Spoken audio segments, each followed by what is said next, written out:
Hello everyone, welcome to my YouTube channel M K mathematics hub. तो आज के lecture में हम लोग हाइट एंड डिस्टेंस को कंप्लीट कर लेंगे।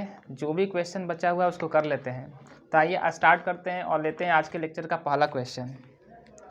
तो क्वेश्चन है the angle of elevation of a cloud from a point 60 metre above the surface of water. ठीक है, तो पहले वाटर है, पानी का जिक्र हो रहा है। ठीक है, एक झील है। ठीक है, पानी किसका है? तो झील का है। तो हम क्या करते हैं, एक झील बना लेते हैं। ये है झील, ये है झील, ये है बॉटम सरफेस झील है। ठीक है, ये है झील का सरफेस। तो हमको एंगल ऑफ एलिवेशन किसका लेना है? तो क्लाउड का लेना है। तो हम क्या करते हैं, हम एक क्लाउड बना लेते हैं आकाश में। ठीक है, तो यहाँ आकाश में हम एक क्लाउड बना लेते हैं। ये है क्लाउड। तो अब देखो, क्लाउड जो है पानी के ऊपर, पानी के लेवल से जितना ऊपर होगा इसका इमेज जो है पानी के अंदर उतना ही डिस्टेंस पर बनेगा। ठीक है, जैसे मान लेते हैं कि क्लाउड जो है यहाँ से यहाँ तक का जो क्लाउड का जो डिस्टेंस है, यदि वह h है। ठीक है, क्लाउड का जो पानी के लेवल से जो डिस्टेंस है, यदि वह h है, कैपिटल H है, तो इस क्लाउड का जो इमेज बनेगा पानी के अंदर वो h डिस्टेंस पर ही बनेगा। ठीक है, क्योंकि पानी का जो सरफेस होता है वह प्लेन मिरर की तरह वर्क करता है। और प्लेन मिरर क्या करता है? प्लेन मिरर जो है, प्लेन मिरर के सामने, ठीक है, ऑब्जेक्ट जितना दूरी पर खड़ा होता है, यदि ऑब्जेक्ट x डिस्टेंस पर खड़ा है तो इस ऑब्जेक्ट का इमेज जो है प्लेन के पीछे x डिस्टेंस पर ही बनेगा। तो पानी का जो सरफेस होता है, ठीक है, वो प्लेन मिरर की तरह वर्क करता है। इसीलिए यदि क्लाउड पानी के सरफेस से h डिस्टेंस के हाइट पर है तो इस क्लाउड का जो इमेज बनेगा पानी के अंदर वो भी क्या होगा? h डिस्टेंस पर ही बनेगा। ठीक है, तो हम इसका h डिस्टेंस पर इमेज बना लेते हैं। यह है इमेज क्लाउड का। अब देखो, क्वेश्चन कह रहा है कि the angle of elevation of a cloud. ठीक है, एंगल ऑफ एलिवेशन किसका? तो क्लाउड का। कहाँ से? तो from a point 60 metre above the surface of water. यह है सरफेस ऑफ वाटर। तो सरफेस वाटर के सरफेस से 60 मीटर की ऊंचाई से, 60 मीटर की ऊंचाई से, ठीक है, यह 60 मीटर, 60 मीटर की ऊंचाई से एंगल ऑफ एलिवेशन बन रहा है क्लाउड का। तो कितना बन रहा है? तो एंगल ऑफ एलिवेशन है 30 डिग्री। ठीक है, तो एंगल ऑफ एलिवेशन कितना है? तो है 30 डिग्री। तो angle of elevation, angle between horizontal line and line of site. ठीक है, तो ये है लाइन ऑफ साइट, ये है हॉरिजॉन्टल लाइन, और यहाँ एंगल ऑफ एलिवेशन बन रहा है 30 डिग्री। ठीक है, अब देखो क्वेश्चन क्या कह रहा है, and the angle of depression of its shadow in water of lake is 60 degree. ठीक है, तो एंगल ऑफ डिप्रेशन किसका? शैडो का। तो एंगल ऑफ डिप्रेशन कब बनता है? जब हम ऊपर से नीचे की तरफ देखते हैं। ठीक है, तो हम इसी पॉइंट पर, ऑब्जर्वर इसी पॉइंट पर खड़ा है। ठीक है, इसी पॉइंट पर खड़ा होके क्लाउड को भी देख रहा है और इसी पॉइंट पर खड़ा होकर उसके इमेज को भी देख रहा है। ठीक है, तो जब उसके इमेज को देखता है ऊपर से नीचे की ओर देखेगा, और जब ऊपर से नीचे की ओर देखता है तो उस केस में एंगल ऑफ डिप्रेशन बनता है। तो ये है लाइन ऑफ साइट और ये है हॉरिजॉन्टल लाइन, इसके बीच का जो एंगल होगा वही होगा एंगल ऑफ डिप्रेशन। क्वेश्चन में दिया हुआ एंगल ऑफ डिप्रेशन 60 डिग्री, तो ये है 60 डिग्री। ठीक है, कह रहा है find the height of the cloud from the surface of water. ठीक है, तो हाइट हमको निकालना है क्लाउड का वाटर के सरफेस से। तो वाटर के सरफेस से जो क्लाउड का हाइट है उसको हम कैपिटल H माने हुए हैं। ठीक है, तो जो वाटर के सरफेस से जो क्लाउड का इमेज बनेगा वह भी h डिस्टेंस पर ही बनेगा। ठीक है, क्योंकि वाटर जो है, वाटर का लेवल जो है वो प्लेन मिरर की तरह काम करता है। ठीक है, तो इमेज और ऑब्जेक्ट वाटर सरफेस से सेम डिस्टेंस पर होंगे। ठीक है, तो ये भी क्या है? Capital H। तो इस क्वेश्चन में हम लोग को कैपिटल H का वैल्यू फाइंड करना है। तो अब हम क्या करते हैं, हम राइट एंगल ट्रायंगल को सर्च कर लेते हैं, देख लेते हैं कि कहाँ कहाँ राइट एंगल ट्रायंगल बन रहा है। तो एक राइट एंगल ट्रायंगल ये है, ठीक है, नाम दे देते हैं, इसको नाम दे देते हैं ए, ये है बी, और इसको दे देते हैं सी, ठीक है। एक right angle triangle C B, और यहाँ नाम दे देते हैं डी, ठीक है, सी बी डी, ये दो राइट एंगल ट्रायंगल बन रहा है। अब ध्यान से देखो, ये जो है, ठीक है, ये जो डिस्टेंस है 60 मीटर, वो इस डिस्टेंस के बराबर होगा, ठीक है। तो यहाँ नाम देते हैं सी एम, और यहाँ नाम देते हैं बी एन, ठीक है। तो सी एम जो है वो बी एन के बराबर होगा, क्योंकि सी बी एन एम जो है एक रेक्टेंगल बन रहा है, ठीक है। क्यों रेक्टेंगल? क्योंकि प्रत्येक एंगल 90 डिग्री का है, यहाँ भी 90 डिग्री, यहाँ भी 90 डिग्री, यहाँ भी, सब जगह 90 डिग्री बन रहा है। तो यह जो, ठीक है, यह जो क्वाड्रिलेटरल है, यह एक रेक्टेंगल है। रेक्टेंगल में अपोजिट साइड्स, ठीक है, का जो मेजरमेंट होता है वह सेम होता है। तो सी एम यदि 60 मीटर है तो बी एन भी क्या होगा, 60 मीटर होगा। यहाँ से यहाँ तक का जो डिस्टेंस होगा वो भी क्या होगा, 60 मीटर का होगा, ठीक है। तो अब देखो, यदि बी एन 60 मीटर है और ए एन जो है वह कैपिटल एच के बराबर है, तो ए बी का मेजरमेंट कितना होगा, तो कैपिटल एच में से 60 को घटा देंगे तो एच माइनस 60 हो जाएगा, ठीक है, एच माइनस 60 हो जाएगा। ए बी का वैल्यू कितना होगा, एच माइनस 60। अब देखो, हमको बी डी का मेजरमेंट कितना मिलेगा, इतना मेजरमेंट कैपिटल एच है और इतना है 60, ठीक है। तो बी डी कितना हो जाएगा, एच प्लस में 60, ठीक है। तो अब देखते हैं, हम राइट एंगल ट्रायंगल में अप्लाई करते हैं अपना वही basic concept, tan theta, sine theta, cos theta, तीनों में से हम देख लेंगे कि कौन सा यूज होगा।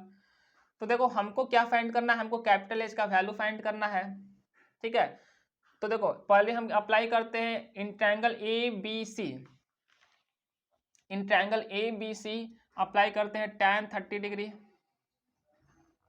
तो tan theta is equal to क्या होता है, P अपॉन बी होता है। तो 30 डिग्री एंगल के ठीक सामने साइड ए बी है, ठीक है, और बेस कितना है, तो बी सी है।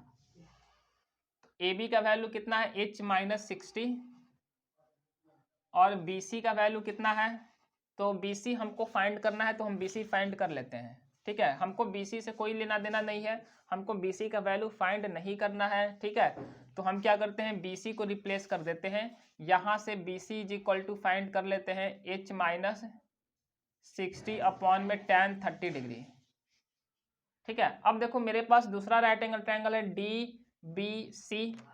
तो इस ट्रायंगल में, ट्रायंगल DBC में अप्लाई करो tan 60 degree, tan 60 degree apply करोगे तो P की जगह पे BD हो जाएगा, और B बेस की जगह पे क्या होगा, BC होगा, ठीक है। तो BD का जो वैल्यू है वो कितना होगा, 60 प्लस में कैपिटल H या H प्लस में 60, और BC, तो हम क्या करते हैं, यहाँ से BC का वैल्यू निकाल लेते हैं।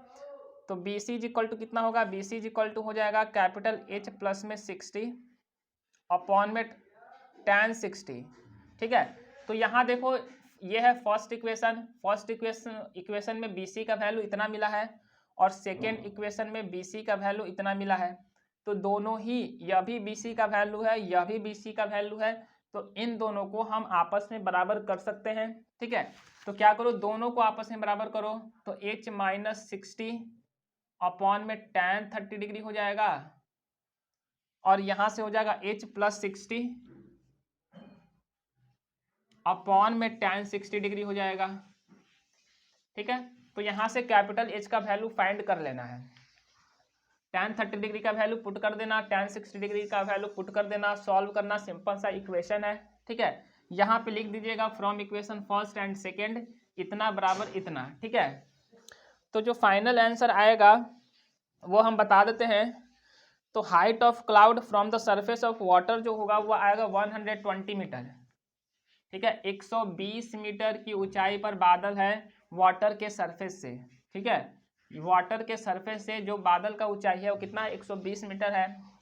तो इस तरह का क्वेश्चन अब कभी भी क्लाउड से रिलेटेड आएगा तो हमेशा ये याद रखना कंसेप्ट कि वाटर के लेवल से क्लाउड जितना दूरी पर है ऊपर में, उसका इमेज जो है उतना ही डिस्टेंस पर बनेगा अंदर में, पानी के अंदर में, ठीक है। दूसरे क्वेश्चन की तरफ बढ़ते हैं।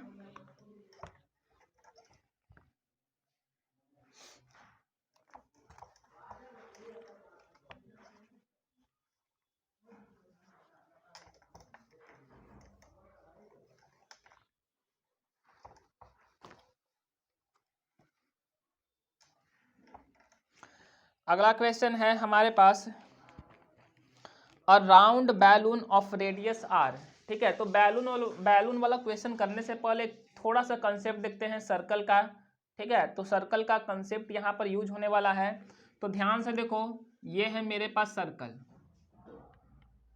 तो ये है सर्कल मेरे पास। तो क्या ये सर्कल है?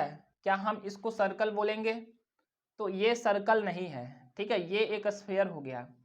सर्कल तभी होगा जब हम सेंटर को डिफाइन करेंगे, तो हम यहाँ पे सेंटर दे देते हैं। अब ये हो गया सर्कल, ठीक है। तो जब तक हम सेंटर को डिफाइन नहीं करते हैं तब तक वो सर्कल नहीं होता है, उसको हम स्फीयर मानते हैं, ठीक है। तो अब देखो यहाँ पे मेरे पास एक एक्सटर्नल पॉइंट है P, ठीक है। तो P से हम एक लाइन ड्रॉ करते हैं सर्कल पर, P से हम एक लाइन ड्रॉ करते हैं सर्कल पर, और वो लाइन जो है ना सर्कल को सिर्फ केवल एक पॉइंट पर टच कर रहा है, एक पॉइंट पर टच करते हुए पास कर रहा है, ठीक है। केवल इस पॉइंट पर सर्कल को टच कर रहा है, ठीक है। तो कोई यदि हम एक्सटर्नल पॉइंट से इस तरह से सर्कल पे लाइन ड्रॉ करें कि वह लाइन सर्कल को केवल और केवल एक पॉइंट पर टच करते हुए पास करें, तो उस लाइन को हम उस सर्कल का टेंजेंट कहते हैं, ठीक है। तो ये जो लाइन है, ये सर्कल पर टेंजेंट है। टेंजेंट क्यों है? क्योंकि यह जो लाइन है सर्कल को केवल एक पॉइंट पर टच करके पास कर रहा है, ठीक है।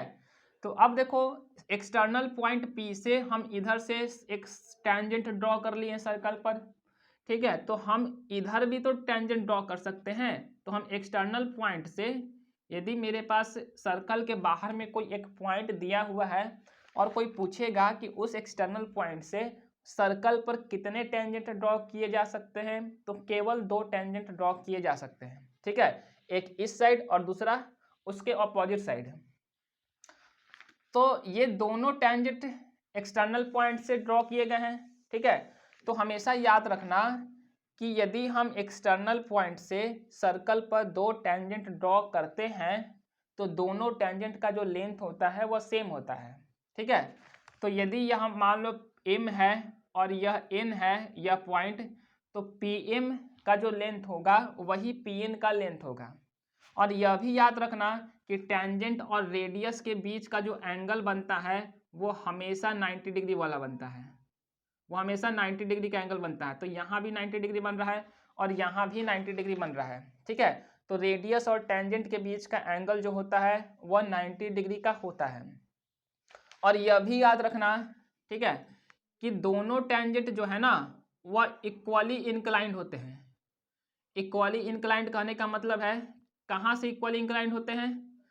तो एक्सटर्नल पॉइंट से यदि हम सेंटर को जो लाइन ज्वाइन करते हैं, ठीक है, एक्सटर्नल पॉइंट से सेंटर को जो हम लाइन ज्वाइन करते हैं उस लाइन से दोनों टेंजेंट जो होते हैं ना वह इक्वली इंक्लाइंड होते हैं। इक्वली इंक्लाइंड करने का मतलब है कि ये एंगल और ये एंगल दोनों आपस में बराबर होंगे, ठीक है। तो ये है सर्कल का कुछ प्रॉपर्टी जो बैलून वाले क्वेश्चन में हम यूज करने वाले हैं, तो इसको याद रखना। हम क्या किया यहाँ पे डिस्कस किए, हमने डिस्कस किया कि एक्सटर्नल पॉइंट से सर्कल पर, ठीक है, हम 2 टेंजेंट ड्रॉ कर सकते हैं। टेंजेंट कहते किसको हैं? तो वह ऐसा लाइन जो सर्कल को केवल एक पॉइंट पर टच करते हुए पास कर रहा हो, उस लाइन को हम उस सर्कल का टेंजेंट कहते हैं। ये भी याद रखना कि रेडियस और टेंजेंट के बीच का जो एंगल होता है वह हमेशा 90 डिग्री का होता है, ठीक है। यह भी याद रखना कि एक्सटर्नल पॉइंट से सर्कल पे जो 2 टेंजेंट ड्रॉ किए गए हैं दोनों टेंजेंट का लेंथ सेम होता है, इक्वल होता है। यह भी याद रखना कि दोनों ही टेंजेंट इस लाइन से उस एक्सटर्नल पॉइंट से सेंटर को ज्वाइन करने वाला जो लाइन है उस लाइन से इक्वली इंक्लाइंड होते हैं, ठीक है। कहने का मतलब है कि ऊपर वाला एंगल और नीचे वाला एंगल दोनों क्या होगा, बराबर होगा। ठीक है, अभी हम प्रूव नहीं कर रहे हैं कि क्यों इक्वल होते हैं, जब हम सर्कल पढ़ाएंगे तो वहां हम बताएंगे। ठीक है, वहां प्रूफ करके बताएंगे कि क्यों इक्वल होते हैं। तो बस अभी केवल कंसेप्ट याद रख लेना है, क्योंकि हमको क्वेश्चन में यूज करना है। अब लेते हैं अपना क्वेश्चन। देखो क्वेश्चन क्या है हमारे पास, क्वेश्चन है हमारे पास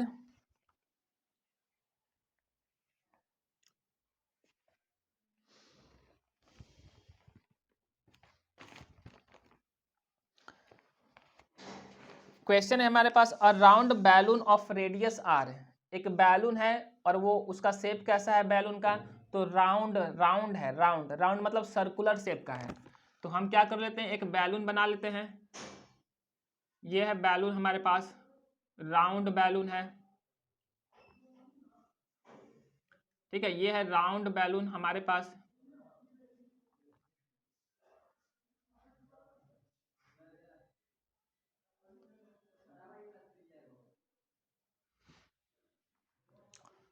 राउंड बैलून है तो इसका कहीं सेंटर होगा, यहाँ सेंटर है बैलून का। ठीक है, तो इस बैलून का रेडियस कितना दिया हुआ है, तो स्मॉल आर दिया हुआ है। कह रहा है कि subtends an angle alpha at the I of the observer. ठीक है, तो कोई ऑब्जर्वर है, कोई ऑब्जर्वर है जो ग्राउंड पर है, जो कहीं यहाँ कहीं होगा ग्राउंड पर। ठीक है, ऑब्जर्वर अपने आई से इस बैलून को ऑब्जर्व कर रहा होगा। तो सोचो ऑब्जर्वर का केवल आई के बारे में जिक्र किया गया है क्वेश्चन से, ऑब्जर्वर का हाइट क्या है, ऑब्जर्वर कैसा है, उससे किसी को कोई लेना देना नहीं है। क्वेश्चन में बस यह बोल रहा है कि ऑब्जर्वर जब उस बैलून को ऑब्जर्व कर रहा है तब उसके आंखों पर जो एंगल बन रहा है वो अल्फा एंगल बन रहा है। तो अल्फा एंगल कैसे बन रहा होगा, अब सोचो कि ऑब्जर्वर इस बैलून को कब देख पाएगा, इस बैलून को पूरा कब देख पाएगा ऑब्जर्वर। ठीक है, इस बैलून को पूरा उसी समय देख पाएगा जब इधर से एक लाइट का रे रिफ्लेक्ट होके ऑब्जर्वर के आंखों पर आए, नहीं, और एक इस साइड से लाइट का, ठीक है, रे, एक रे जो है लाइट का जो रे है रिफ्लेक्ट होके ऑब्जर्वर की आंखों पर पड़े, तभी ऑब्जर्वर इस बैलून को पूरी तरह से देख पाएगा।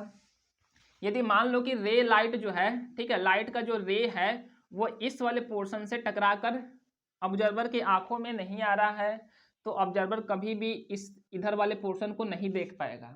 ठीक है, तो जिस पोर्शन से बैलून के जिस पोर्शन से लाइट रिफ्लेक्ट होके ऑब्जर्वर के आंखों पर पड़ता है, ठीक है, उसी पोर्शन को केवल ऑब्जर्वर देख पाएगा, दूसरे पोर्शन को ऑब्जर्वर नहीं देख पाएगा।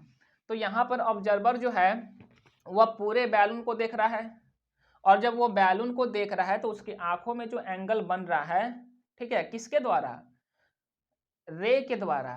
ठीक है, लाइट का जो रे है उसके द्वारा उसके आंखों में जो एंगल बन रहा है वो अल्फा बन रहा है। ठीक है, तो अब देखो यहाँ से क्या करते हैं कि ऑब्जर्वर जो है बैलून को उसी समय देख पाएगा जब एक इधर से, ठीक है, बैलून के दोनों एक्सट्रीम पॉइंट से,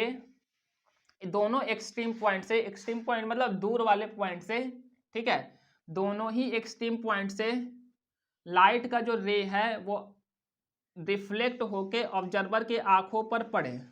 ठीक है, ऑब्जर्वर के आंखों पर पड़े, ऑब्जर्वर का आंख यहाँ है, ये है ऑब्जर्वर का आंख, तभी ऑब्जर्वर इस बैलून को देख पाएगा पूरी तरह से।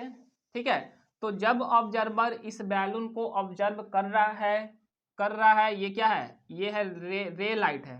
ठीक है, लाइट का रे है, ऐसे लाइट का रे गया, फिर ऐसे रिफ्लेक्ट होके आया, ऐसे लाइट का रे गया, फिर बैलून के इस वाले एक्सट्रीम पॉइंट से रिफ्लेक्ट होकर आया। ठीक है, और वो क्या हुआ, ऑब्जर्वर की आंखों में पड़ा।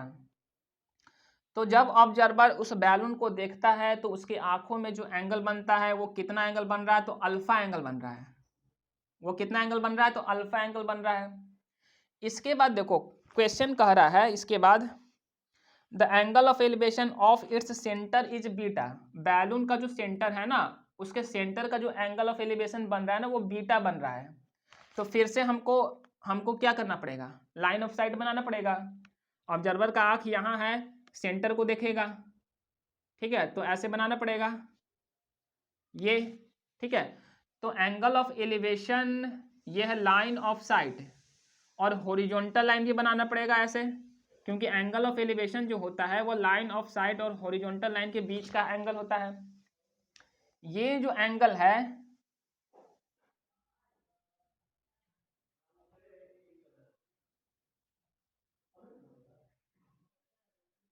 ठीक है, ये जो एंगल बन रहा है ये बीटा एंगल बन रहा है, ठीक है। तो बैलून के सेंटर का जो एंगल ऑफ एलिवेशन बन रहा है वो कितना बन रहा है, बीटा बन रहा है।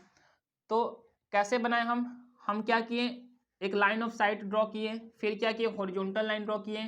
तो उन दोनों लाइन ऑफ साइट और हॉरिजॉन्टल लाइन के बीच का जो एंगल होगा वही क्या होगा, एंगल ऑफ एलिवेशन होगा। अब देखो टोटल एंगल अल्फा बन रहा था आई के ऑब्जर्वर के आंखों में, कब, जब ऑब्जर्वर उस बैलून को ऑब्जर्व कर रहा था तब। और देखो ध्यान से देखो, ये जो बीच वाला लाइन है ये एक्सटर्नल पॉइंट जो कि ऑब्जर्वर का आई है और सेंटर को ज्वाइन करने वाला लाइन है, ठीक है। तो वो क्या करेगा, ये जो लाइट कर रही है ये टेंजेंट की तरह काम कर रहा है, क्योंकि यह बैलून के नीचे वाले एक्सट्रीम पॉइंट को टच करके पास कर रहा है या उससे रिफ्लेक्ट होके वापस आ रहा है।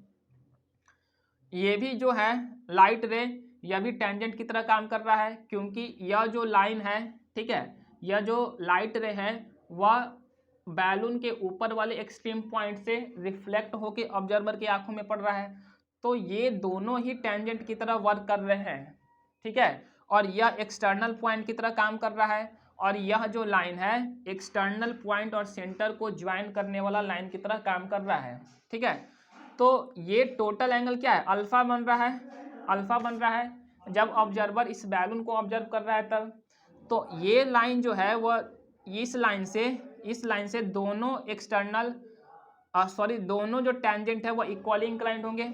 टोटल एंगल अल्फा है तो ये वाला एंगल अल्फा बाई 2 हो जाएगा, ये भी एंगल क्या होगा, अल्फा बाई 2 हो जाएगा, क्योंकि यहाँ से यहाँ तक जो एंगल है ना टोटल एंगल अल्फा है। जब ऑब्जर्वर बैलून को ऑब्जर्व करता है तो उसकी आंखों में जो एंगल बन रहा है वो अल्फा एंगल बन रहा है, ठीक है। तो इस लाइन से दोनों टेंजेंट इक्वली इंक्लाइंड होंगे, इसीलिए ये इधर वाला अल्फा बाई 2 हो जाएगा और इधर वाला अल्फा बाई 2 हो जाएगा, ठीक है। अब देखो हमको क्या फाइंड करना है, हमको निकालना height of centre of the balloon, ठीक है।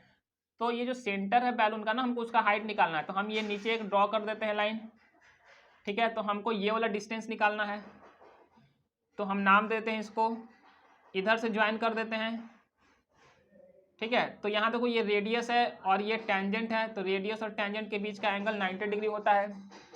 सेंटर को ओ से डिनोट करते हैं, ये है ए, ये है बी, ये है सी, ठीक है। तो अब देखो यहाँ पर हमारे पास हमको क्या करना है, हमको ओ बी का वैल्यू फाइंड करना है, ठीक है। हमको ओ बी वैल्यू फाइंड करना है। तो हम यहाँ पे क्या करते हैं ना, साइन बीटा अप्लाई करते हैं। यहाँ पे हम टैन थीटा अप्लाई नहीं करेंगे, साइन थीटा अप्लाई कर रहे हैं। क्यों साइन थीटा अप्लाई कर रहे हैं तो अभी पता चल जाएगा। देखो साइन थीटा एंगल की जगह पे बीटा एंगल है ना, तो बीटा लिए हैं, तो P अपॉन एच, पी की जगह पे क्या है ओ ए है, और एच की जगह पे क्या है 90 डिग्री के ठीक सामने वाला जो साइड होगा वही क्या होगा, एच होगा, हाइपोटेनस होगा, तो ओ बी है।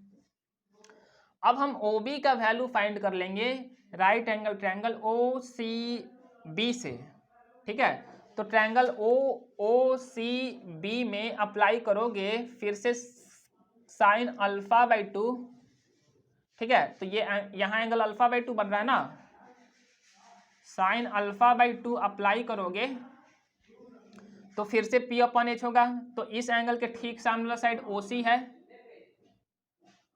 और एच क्या होगा, ओ बी होगा। 90 डिग्री के ठीक सामने वाला साइड जो है वही हाइपोटेनस होता है। ओसी जो है वो रेडियस है, हमको दिया हुआ है क्वेश्चन में स्मॉल आर, और हमको ओ बी रिप्लेस करना है, हमको ओ बी का वैल्यू यहाँ पे पुट करना है। तो ओ बी यहाँ से निकाल लेंगे, तो ओ बी का वैल्यू कितना आएगा, आर अपॉन में साइन अल्फा बाई 2, और O B is equal to क्या होगा, R into cosec alpha by 2।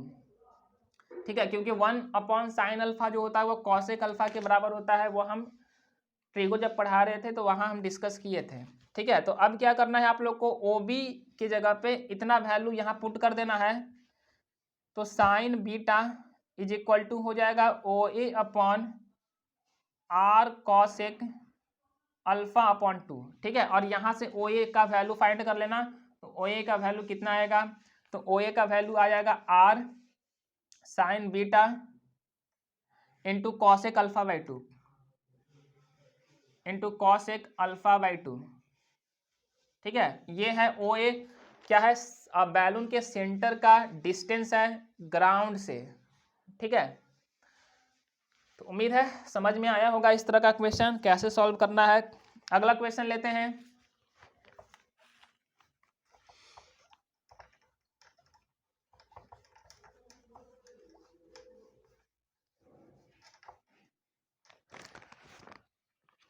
अगला क्वेश्चन है हमारे पास, from the top of a building 60 metre high the angles of depression of the top and bottom of a tower. ठीक है, तो ये है ग्राउंड हमारे पास। तो एंगल ऑफ डिप्रेशन किसका, टावर के टॉप का और टावर के बॉटम का। तो यहाँ पे एंगल ऑफ डिप्रेशन किसका, टावर के टॉप और बॉटम का, कहाँ से, तो बिल्डिंग से। तो बिल्डिंग से टावर के टॉप का जो एंगल बन रहा है वो एंगल ऑफ डिप्रेशन बन रहा है, और बॉटम का जो एंगल बन रहा है वो भी एंगल ऑफ डिप्रेशन बन रहा है। इसका मतलब यह है कि क्वेश्चन कहना चाह रहा है कि बिल्डिंग जो है वो टावर से ज़्यादा ऊंचा है। ठीक है, तो हमको क्या करना है, हमको टावर के टॉप का और बॉटम का एंगल ऑफ डिप्रेशन दिया हुआ है, कहाँ से, बिल्डिंग के टॉप से। ठीक है, बिल्डिंग के टॉप से। तो ये है लाइन ऑफ साइट, और ये क्या है, हॉरिजॉन्टल लाइन। ये हो गया टावर के ये है, सॉरी, ये है हॉरिजॉन्टल लाइन। तो ये है टावर, ये है लाइन ऑफ साइट, और हॉरिजॉन्टल लाइन के बीच का angle, angle of depression tower के टॉप का। ठीक है, जब यहाँ पर खड़ा होके हम टावर के बॉटम को ऑब्जर्व करते हैं तो लाइन ऑफ साइट ये होगा लाइन ऑफ साइट। ठीक है, और ये है हॉरिजॉन्टल लाइन, तब एंगल ऑफ डिप्रेशन इतना बन रहा है। तो अब देखो, जब टावर के टॉप को देखा जाता है बिल्डिंग पर खड़ा होकर, बिल्डिंग से टॉप को, बिल्डिंग के टॉप पर खड़ा होकर जब हम टावर के टॉप को देखते हैं तो एंगल ऑफ डिप्रेशन 30 डिग्री है और 60 डिग्री है। तो कम वाला 30 डिग्री होगा, इतना कितना होगा, ये 30 डिग्री होगा, और ये टोटल कितना होगा, 60 डिग्री का होगा। तो अब देखो यहाँ पे जेड बन रहा है, जेड बन रहा है, तो ये एंगल 30 डिग्री है, तो ये भी 30 डिग्री हो जाएगा। ठीक है, ये देखो जेड बन रहा है ऐसे, तो ये टोटल 60 डिग्री है, तो ये भी क्या होगा, 60 डिग्री हो जाएगा। ठीक है, तो हम लोग को क्या निकालना, find the height of the tower. हम लोग को टावर के हाइट को फाइंड करना है। तो हम मान लेते हैं कि जो हाइट ऑफ टावर क्या, स्मॉल h है। ठीक है, हम नामकरण कर देते हैं, ये है A B C D E। ठीक है, तो अब देखो मेरे पास दो राइट एंगल ट्रायंगल दिख रहा है आप लोग को। एक राइट एंगल ट्रायंगल है ABE और दूसरा राइट एंगल ट्रायंगल है ACD। ठीक है, तो हम लोग को निकालना है ED का वैल्यू। तो क्या करो, ये वाला जो है, ठीक है, और ट्रायंगल ABE जो है, इस ट्रायंगल में tan 30 डिग्री अप्लाई करो। अच्छा, हम लोग को एक चीज दिया हुआ है, from the top of a building 60 metre high. ठीक है, हम लोग को बिल्डिंग का ना हाइट दिया हुआ है 60 मीटर।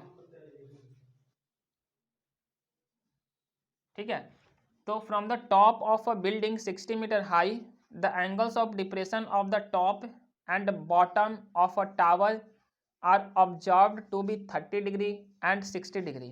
ठीक है, तो बिल्डिंग का जो हाइट है वो 60 मीटर है। ठीक है, उसके टॉप पर खड़ा होकर जब हम टावर के टॉप को ऑब्जर्व करते हैं तब एंगल ऑफ डिप्रेशन 30 डिग्री बन रहा है। ठीक है, और जब हम टावर के बॉटम को ऑब्जर्व करते हैं तो एंगल ऑफ डिप्रेशन 60 डिग्री बन रहा है। तो यहाँ पे हम अल्टरनेट इंटीरियर एंगल से जेड बन रहा है, तो ये एंगल 30 डिग्री है, तो यह भी 30 डिग्री हो जाएगा। तो ये एंगल 60 डिग्री है टोटल, तो यह भी क्या होगा 60 डिग्री हो जाएगा। ठीक है, तो अब हम क्या करते हैं, हम जो है इसको x मान लेते हैं, ए बी को x मान लेते हैं, तो बी सी जो होगा वो कितना हो जाएगा, या बी सी को x मान लेते हैं, या कुछ मानो भी मत तो तब भी काम चल जाएगा, हम ए बी लिख देंगे। ठीक है, तो अब देखो क्या करते हैं हम, ट्रायंगल ए बी ई में आओ, इन ट्रायंगल ए बी ई में, ठीक है, हम अप्लाई करते हैं tan 30 degree, P upon B हो जाएगा, तो ए बी अपॉन क्या होगा बी ई हो जाएगा। ठीक है, इसके बाद क्या करते हैं, बीई को हम y मान लेते हैं, तो जो बीई का वैल्यू होगा वही डीसी का भी वैल्यू होगा। ठीक है, क्योंकि यह एक रेक्टेंगल बन रहा है, रेक्टेंगल में अपोजिट साइड इक्वल होते हैं, तो बीई की जगह पे हम y लिख देते हैं। ठीक है, अब देखो ट्रायंगल ए सी डी में अप्लाई करोगे tan 60 डिग्री, तो फिर क्या होगा P अपॉन बी होगा, ए सी P की जगह पे, और B की जगह पे क्या है y है, AC का वैल्यू 60 मीटर दिया हुआ है, 60 मीटर पुट करना, यहाँ से y के वैल्यू को फाइंड कर लेना, तो y का वैल्यू जो भी आएगा वो यहाँ पे पुट करना और AB के वैल्यू को फाइंड कर लेना। तो AB का वैल्यू जब निकल जाएगा, ठीक है, तो AB का जब वैल्यू निकल जाएगा तो क्या करना, हमको ये जितना ED होगा उतना ही BC होगा। ठीक है, तो हम BC निकाल लेंगे, 60 में से AB के वैल्यू को घटाकर BC निकाल लेंगे, जो BC का लेंथ होगा वही क्या होगा AD का लेंथ होगा। ठीक है, तो यहाँ से आप लोग को जो हाइट ऑफ टावर है वो मिल जाएगा, उसको सॉल्व कर लीजिएगा। ठीक है,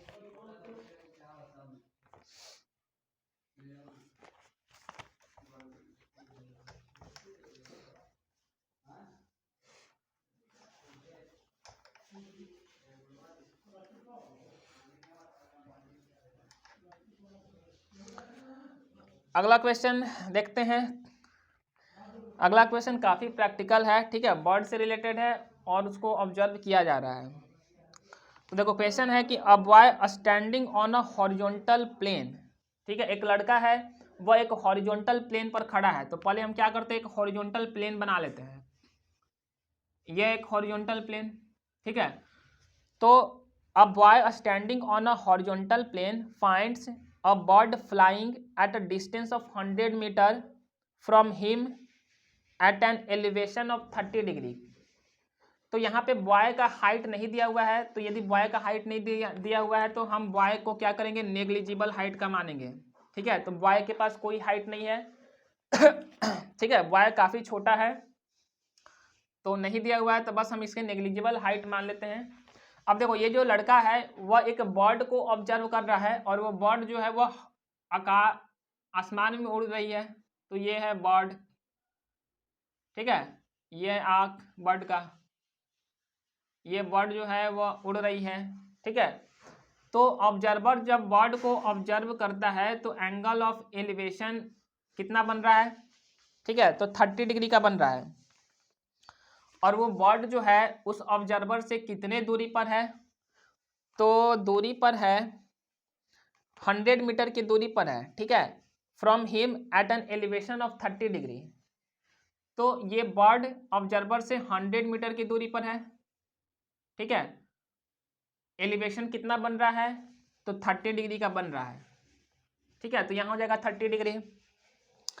अ girl standing on the roof of a 20 metre high building finds the angle of elevation of the same bird to be 45 degree. ठीक है, एक लड़की है जो छत पर खड़ी है और उसी बर्ड को लड़की भी ऑब्जर्व करती है, और जब वो बर्ड को ऑब्जर्व करती है तो उस केस में एंगल ऑफ एलिवेशन जो बन रहा है वो 45 डिग्री बन रहा है। इसके बाद क्वेश्चन में दिया हुआ है कि the boy and the girl are on the opposite sides of the bird. ठीक है, तो लड़का और लड़की बर्ड के अपोजिट साइड में है, तो बर्ड के इस तरफ लड़का खड़ा है, तो बर्ड के उस तरफ जाहिर सी बात है एक छत होगा। ठीक है, और वहाँ लड़की खड़ी होगी, लड़की खड़ी होगी। तो हम लोग को यहाँ पे दिया हुआ है क्वेश्चन में कि a girl standing on the roof of a 20 metre high building. तो ये जो बिल्डिंग है वो 20 मीटर हाई ऊंचाई वाला बिल्डिंग है। उस बिल्डिंग के छत पर लड़की खड़ी है, ठीक है। वो जब बर्ड को ऑब्जर्व करती है तो एंगल ऑफ एलिवेशन जो बन रहा है वो बन रहा है 45 डिग्री का, ठीक है। तो वो बन रहा है कितना, 45 डिग्री एंगल का। तो ये है हॉरिजॉन्टल लाइन और ये है लाइन ऑफ साइट के बीच का जो एंगल होगा, एंगल ऑफ एलिवेशन होगा, ठीक है। तो हमको क्या निकालना है, क्वेश्चन में क्वेश्चन कर रहा है कि find the distance of the bird from the girl. हम लोग को ये डिस्टेंस निकालना है कि ये बर्ड का डिस्टेंस गर्ल से कितना होगा, ये डिस्टेंस निकालना है, ठीक है। Distance of bird from girl. तो हम क्या करते हैं, हम यहाँ से एक ऐसा लाइन ड्रॉ करते हैं चूंकि मेरा राइट एंगल ट्रायंगल बन जाए इसीलिए, ठीक है। तो अब देखो हमारे पास दो राइट एंगल ट्रायंगल है इस क्वेश्चन में। एक है ए, ये वाला पॉइंट को हम ए मान लिए, इसको बी मान लिए, इस पॉइंट को सी मान लिए, इसको डी मान लिए और इसको ई मान लिए, ठीक है। तो अब देखो ये लाइन थोड़ा सा टेढ़ा बन गया, इसको सीधा कर देते हैं, ऐसे होगा, ठीक है। ठीक है, देखो ये 20 मीटर है लेंथ, तो ये भी क्या हो जाएगा 20 मीटर लेंथ होगा, ठीक है। तो हमको यहाँ से यहाँ तक का जो डिस्टेंस है ये पता है 20 मीटर, 20 मीटर। हम ए बी लेंथ निकाल लेंगे, कैसे निकालेंगे, तो हम अप्लाई करेंगे साइन 30 डिग्री। साइन क्यों अप्लाई कर रहे हैं, क्योंकि हमको हाइपोटेनस पता है और हमको परपेंडिकुलर वाला वैल्यू निकालना है जो कि ए बी है यहाँ पर। तो साइन 30 डिग्री अप्लाई करना, ए बी अपॉन में ए सी करना, ठीक है। ए बी का वैल्यू वहाँ से फाइंड कर लेना, तो ए बी का वैल्यू निकल जाएगा। तो ए बी में से 20 मीटर को घटाकर, ठीक है, ए एक्स के वैल्यू को फाइंड कर लेना, ठीक है। ए बी में से क्या करना, बी एक्स का जो वैल्यू है 20 मीटर उसको घटाना और ए एक्स निकाल लेना, तो ए एक्स निकल जाएगा। तो फिर अप्लाई करना साइन 45 डिग्री, क्योंकि हमको परपेंडिकुलर ए एक्स का वैल्यू पता है और हाइपोटेनस निकालना है, ठीक है। तब हाइपोटेनस निकाल लेना, ए डी का वैल्यू वहाँ से निकल जाएगा। फाइंड करोगे तो आंसर कितना आएगा, आंसर आएगा 42.3 मीटर, ठीक है। तो कहीं भी √3 दिखे तो वैल्यू क्या पुट करना है हम बताए हुए हैं, √2 कहीं दिखे तो वैल्यू क्या पुट करना है हम बताए हुए हैं, ठीक है। तो अगले क्वेश्चन की तरफ बढ़ते हैं, लेते हैं नेक्स्ट क्वेश्चन।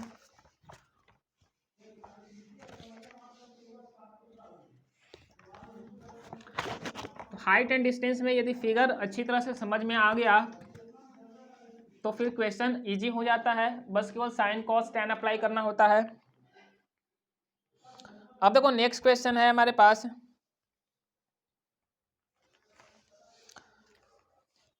अ 1.5 मीटर टॉल बॉय, ठीक है, is standing at some distance from a 30 metre tall building. तो यहाँ पे लड़के का हाइट दिया हुआ है और बिल्डिंग का भी हाइट दिया हुआ है, ठीक है। लड़के का हाइट है 1.5 मीटर और बिल्डिंग का हाइट है 30 मीटर। तो हम एक बिल्डिंग बना लेते हैं, ये बिल्डिंग है, इसका जो हाइट है 30 मीटर है, 30 मीटर है, ठीक है। तो क्वेश्चन कह रहा है कि एक 1.5 मीटर टॉल वाला लड़का जो है इस बिल्डिंग से कुछ दूरी पर खड़ा है, कुछ दूरी पर खड़ा है। तो मान लेते हैं कि यहाँ पे खड़ा है, यहाँ पे खड़ा है, ठीक है। इस बिल्डिंग से यहाँ पर लड़का खड़ा है और इस लड़के का हमको हाइट दिया हुआ है 1.5 मीटर। अब क्वेश्चन कह रहा है कि the angle of elevation from his eyes to the top of the building increases from 30 degree to 60 degree as he walks towards the building, ठीक है। तो क्वेश्चन कह रहा है कि एंगल ऑफ एलिवेशन जो है वो बढ़ जाता है, 30 डिग्री से 60 डिग्री हो जाता है। कब, जब ये लड़का बिल्डिंग की तरफ मूव करता है तब। जाहिर सी बात है कि ये लड़का बिल्डिंग की तरफ मूव करेगा तो एंगल ऑफ एलिवेशन बढ़ ही जाएगा, क्योंकि यहाँ पे लड़का पहुँच जाता है। तो अब बिल्डिंग के टॉप को देखने के लिए लड़के को अपने गर्दन को ज़्यादा ऊपर उठाना पड़ेगा, ठीक है। तो यहाँ पे होता है लड़का, तो एंगल ऑफ एलिवेशन कम वाला होगा, 30 डिग्री होगा, ठीक है। लेकिन यहाँ पे अब लड़का पहुँच जाता है और बिल्डिंग के टॉप को ऑब्जर्व करता है, तो एंगल ऑफ एलिवेशन क्या होगा 60 डिग्री होगा। तो find the distance he walked towards the building. तो हम लोग को डिस्टेंस निकालना है। तो यहाँ से यहाँ तक लड़का चला है, ठीक है, मान लो कि x मीटर चला है, तो ये जो डिस्टेंस होगा वही डिस्टेंस यह भी होगा, यह भी x हो जाएगा, ठीक है। तो अब देखो मेरे पास दो राइट एंगल ट्रायंगल बन रहा है, ए बी सी और दूसरा ए बी डी, ठीक है। तो एक बार क्या करो, एक बार अप्लाई करो तुम लोग tan 60 डिग्री P अपॉन में B, यहाँ से BC का वैल्यू निकाल लेना, फिर अप्लाई करना tan 30 डिग्री P, ठीक है, P अपॉन में B। अच्छा AB कितना निकलेगा, ये टोटल 30 मीटर है और ये हमको 1.5 मीटर दिया हुआ है, यहाँ से यहाँ तक का जो हाइट है वो 1.5 मीटर है। तो 30 में से 1.5 को घटाकर AB का वैल्यू निकाल लेना, ठीक है। 30 में से 1.5 को घटाकर AB के वैल्यू को फाइंड कर लेना। तो अब अप्लाई करना tan 60 डिग्री AB अपॉन में BC, AB का वैल्यू पता है और BC का वैल्यू निकाल लेना। फिर अप्लाई करना इस ट्रायंगल में, ट्रायंगल ABD में tan 30 डिग्री, क्या हो जाएगा P अपॉन में B, BC का वैल्यू पता है और AX निकालना है, ठीक है। तो BD को लिख देना BC प्लस में X, BC का वैल्यू पता है इस वाले ट्रायंगल से और X के वैल्यू को फाइंड कर लेना, ठीक है। तो X क्या है, कितना डिस्टेंस कवर कर लिया गया है लड़के के द्वारा जब एंगल ऑफ एलिवेशन 30 डिग्री से 60 डिग्री हो गया है तब। तो सॉल्व कीजिएगा तो आंसर आएगा 19√3, 19√3, ठीक है। तो ये आंसर √3 में ही है, तो यहाँ √3 का वैल्यू पुट नहीं करना है। सॉल्व करके देखिएगा कि 19√3 आ रहा है कि नहीं आ रहा है, ठीक है।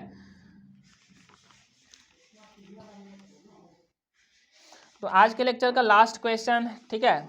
इसके बाद हाइट एंड डिस्टेंस पूरी तरह से कंप्लीट हो गया, मतलब जितने भी तरह के क्वेश्चंस एग्जिस्ट करते थे वो हम डिस्कस कर चुके हैं, ठीक है। अब आप लोग का ड्यूटी बनता है कि आप लोग अब कितना उसको प्रैक्टिस करते हो, कितना याद रखते हो।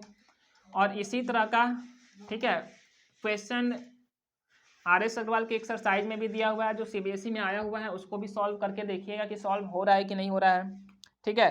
पूरा विश्वास है यदि मेरा करवाया हुआ क्वेश्चन बढ़िया से कर लिए हो तो सारा क्वेश्चन सॉल्व हो जाएगा, क्योंकि हम हर तरह का जो भी फिगर बन सकता था अलग अलग क्वेश्चन में, वो हम हर तरह का क्वेश्चन को डिस्कस किए हैं यहाँ पर, ठीक है। तो लास्ट क्वेश्चन है हमारे पास, a man standing on the deck of a ship.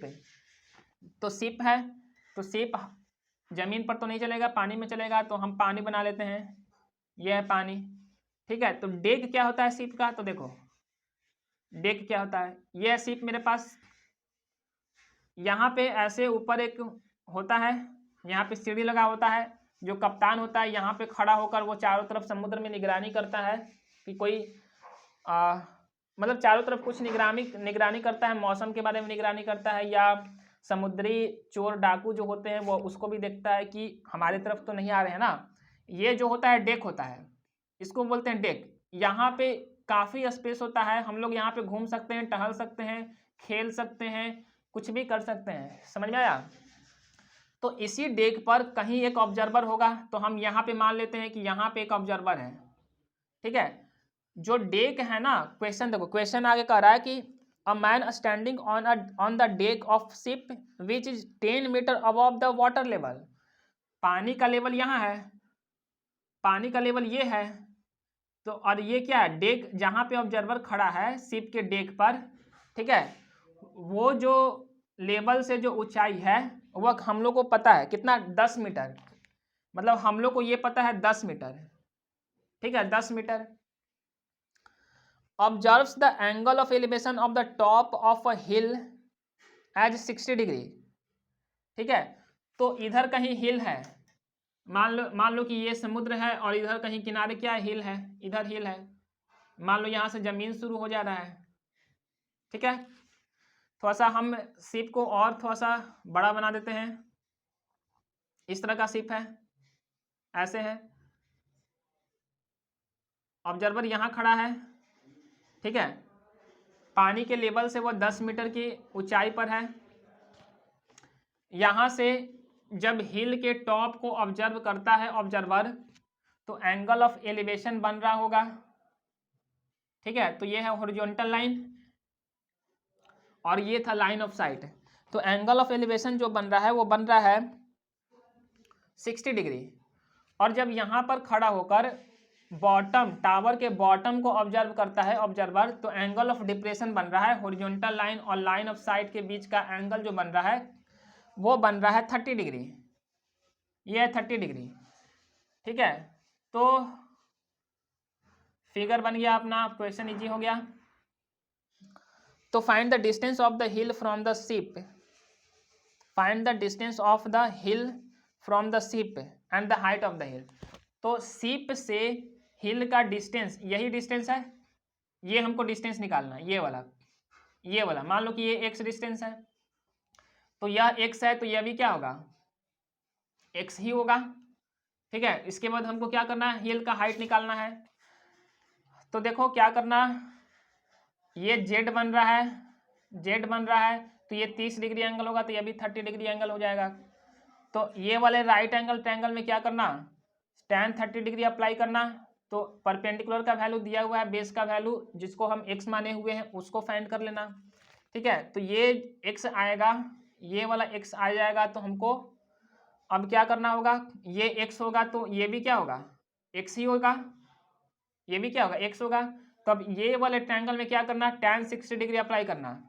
tan 60 degree apply करोगे तो यहाँ से यहाँ तक P होगा परपेंडिकुलर, और ये x का वैल्यू है जो हमको पता है, तो परपेंडिकुलर निकाल लेना क्योंकि x का वैल्यू पता है, ठीक है। और यहाँ से यहाँ तक का डिस्टेंस हमको पता है 10 मीटर, ये 10 मीटर है तो यह भी 10 मीटर होगा, और ये हमको पता चल ही गया है, ठीक है। तो ये 10 मीटर और इसके लेंथ को ऐड करना, तो ऐड करोगे तो आंसर आएगा 40 मीटर। अब देख लेना 40 मीटर किसका लेंथ दिया हुआ है, ठीक है। यहाँ से यहाँ तक 40 मीटर है, या हिल का जो हाइट है वो 40 मीटर है। एक आंसर नहीं लिखे हैं तो देख लेना, मिला लेना 40 मीटर किसका है, ठीक है। समझ में आ गया होगा कि क्वेश्चन सॉल्व कैसे करना है। तो बस केवल फिगर कैसे बनता उसको समझना था, इसके बाद क्वेश्चन इजी हो गया है। तो हाइट एंड डिस्टेंस कंप्लीट हो चुका है, ठीक है। आप लोग जितना हो सके प्रैक्टिस करो, ठीक है, और परफेक्ट बनो क्योंकि practice makes a man perfect, ठीक है। तो मिलते हैं अगले लेक्चर में नए चैप्टर के साथ। अभी तक के लिए यहीं पर समाप्त करते हैं लेक्चर को। धन्यवाद।